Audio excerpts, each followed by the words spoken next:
right, well, welcome the newest Padre, Dylan Cease. It's pretty exciting to have him here.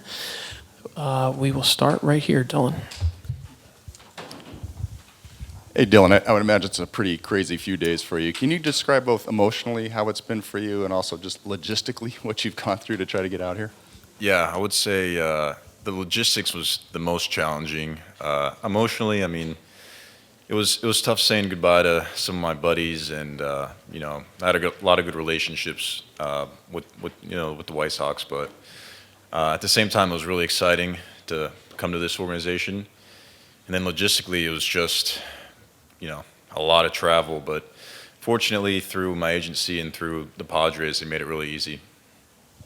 True story that it was difficult for you to find your passport? Yeah, I Panicked thought I for was a gonna while? have to go to Tucson and do like a same day thing. I don't think I would have made the flight if I didn't have it with me. It seems like the guys are super excited to have you on board. What's the welcoming been like for you so far? Yeah, it's been great. I think I've heard nothing but great things about this team in general. So far everything's kind of lived up to what I've heard. Everyone's been very welcoming.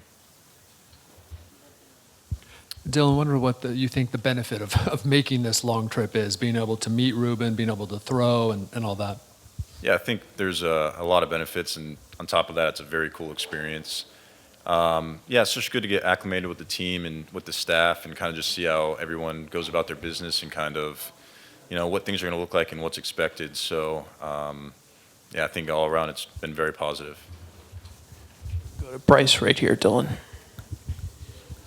Hey, Dylan. Mike Schilt, his first season with the Padres officially in terms of being the manager, and he's trying to get his arms around a new team and a new season, and he's just had 48 hours or whatever to try to communicate and get to know you. And what was that experience like?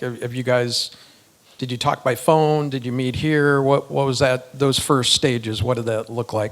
Yeah, he sent me kind of an initial text and kind of welcomed me, and I mean, really, it's we haven't had a whole lot of time to have like one-on-one conversations. So that process is still kind of ongoing. It's been, like you guys have heard, it's been logistically really a lot's been going on. So I think that's going to be something that we're going to continue to build. But I'm looking forward to it. Other questions for Dylan?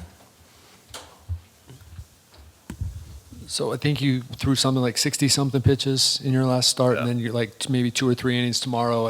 I assume that's because of the logistical things. Yeah, mostly just being a little cautious with travel and with the time changes and all that. But I wouldn't be surprised if I'm feeling good if we let it ride a little longer. But yeah, we're going to go into it with a little bit more of a conservative mindset. Other questions? We'll go to Dennis over here. How many stops did you make along the way here? Yeah, so I flew to LAX and did like a 2-hour layover and then direct to here. Did you at least get a window or aisle seat? Yeah, I got a window seat. It was Nice. I don't know if I got any sleep, but I tried. So did you not sleep at all? I don't know if I did. It was kind of like that light sleep where you can't tell if you're asleep or awake, and then you look up and it's like, all right, it's been 2 hours. I must have been sleeping. So it was fine. I think you were quoted recently saying you're kind of like a fan with the trade rumors. You hear them or at least see them. Like how did you Yeah. follow that along, and what was that experience like, especially over the past week or so? Yeah, I just meant in terms of I usually don't have too much more information than most people. It kind of turns into a lot of speculation, and you hear a lot of things. So yeah, when it happened, basically Chris Getz had just called me and said, hey, something's looking like it's pretty imminent. Physicals have to be checked and all that, but kind of just wait to hear from me. So it was not the most unexpected, just because of the rumors have been going around for months, really. But I didn't necessarily feel until he had called me like it was a for sure thing, just because it had happened so many times where it was like, it's on the brink and then it didn't happen. So yeah, I was able to stay, I don't know, pretty calm with all the rumors and just go about my business. Go to Doe in the second row, Dylan.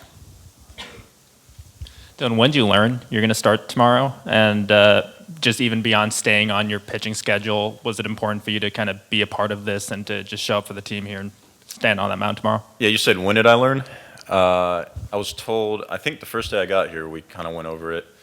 Yeah, and I think it was important, just to meet everybody and to be a part of this, because I do think this is, kind of a cool team building experience. So I think if I'd missed it, I definitely would have felt left out. Go to Bob. And talking to all the scouts that have been watching you, everyone's raving about how you're throwing the ball. They said you've just been really electric. Anything that you did differently in this offseason, or how good are you feeling right now? Yeah, I feel great. It's not necessarily anything I did different. I'm just in a really good rhythm right now. I feel like I made some adjustments and I've done some things that are really helping me command the ball more consistently, which, has kind of always been, when things go wrong for me, and for most pitchers in general, it's usually related to command. So I've always had the stuff, but right now I'm putting it where I want to. Other questions for Dylan? Nothing else? All right, Dylan, welcome to South Korea. you. Great to see you in the Padres colors. We'll see you soon. Appreciate it.